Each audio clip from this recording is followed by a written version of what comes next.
آپ جو مخالفت کریں گے.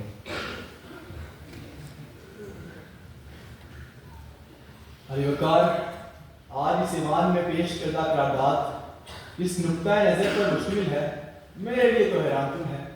آپ ہی بتائیے وقار، ان کا موقف بھلا کیا ہے؟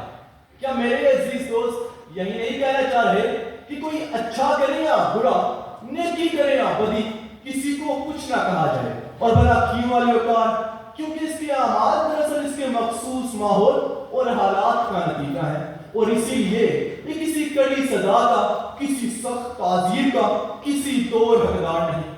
اللہ اللہ، نوبت وہی کا رسید. یقین کیجیے وقار، فکر و فلسفہ اور علم و دانش کی عظیم روایت کے امانت داروں کے یہ افکار فقط دماغ ہی نہیں، 14 طبق روشن کر دینے کے لیے کافی ہیں. پھیرا ہوں سر کو پیٹوں کہ روم جگر کو لوں. وقار امانوئل کینٹ جدید فلسفے کے اہم ترین مفکرین میں سے ہیں. انہوں نے کہا تھا کہ انسان میں 2 چیزیں فطری طور پر موجود ہوتی ہیں. نمبر 1 آزاد ارادہ، نمبر 2 اخلاقی خود مختاری. یعنی وہ اپنے اخلاقی فیصلے خود کرتے ہیں جو بیرونی اثرات سے آزاد ہوتے ہیں. وقار کینٹ کا کیٹاگوریکل امپیریٹو یہ کہتا ہے کہ افراد پر یہ فرض عائد ہے کہ وہ دوسروں کی جان و مال، عزت اور حدود کا خیال رکھیں، چاہے ان کے حالات جیسے بھی ہوں. یعنی وقار، اگر کوئی فرد برے اعمال کرتا ہے تو اس کی اپنی عقل کا انتخاب ہوتا ہے، نہ کہ صرف ماحول یا حالات کا اثر. وقار میں ان کو بتاتا چلوں، سزا و تعزیر کا تعین تو معاشرے میں انفرادی ذمہ داری کا احساس قائم رکھنے اور عدل و انصاف کو برقرار رکھنے کے لیے لازم ہے. وقار، ایسی بے سمت ہمدردی کا نتیجہ کیا ہے جس کا اظہار میرے فاضل دوست کر رہے ہیں؟ وقار، اس کا نتیجہ ایک بے لگام آزادی اور عاملیت کی صورت میں نکلا کرتا ہے. تاریخ گواہ ہے کہ روم پر محض 44 عیسوی سے 64 عیسوی تک حکمرانی کرنے والے میروں نے اپنی 10 سالہ دور حکومت میں نہ صرف اپنے سگے والدین کو موت کے گھاٹ اتارا بلکہ لاکھوں بے گناہوں کو زندہ جلا دیا.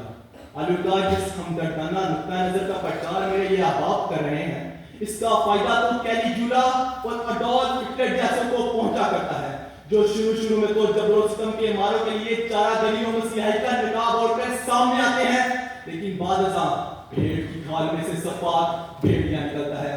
جی ہاں سدیزی وقار، صفاق بھیڑیا. اور مجھے کہنے دیجیے وقار کہ ایسوں کا راستہ اگر روکا جا سکتا ہے تو صرف سماجی و معاشرتی شعور سے.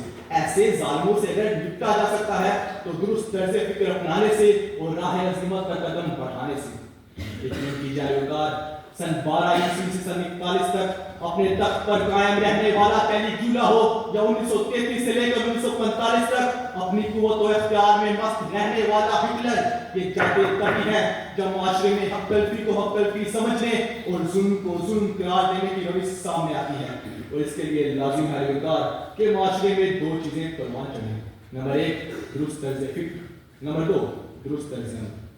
اور سچ کہوں تو اس منزل کو پانے کے لیے ہمیں صحیح کردار کو صحیح اور غلط طرز عمل کو غلط کہنے کا چلن رائج کرنا ہوگا، اور ایسے مریضانہ ہمدردانہ تصورات سے پیچھا چھڑانا ہوگا جو آج کی قرارداد کا حاصل ہے. افتخار عارف کے 2 اشعار سنیے اور مجھے اجازت دیجیے. گلی کوچوں میں ہنگامہ بپا کرنا پڑے گا، جو دل میں ہے اب اس کا تذکرہ کرنا پڑے گا.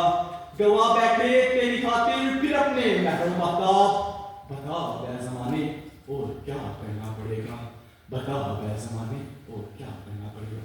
آپ کی سماعتوں میں بہت شکریہ.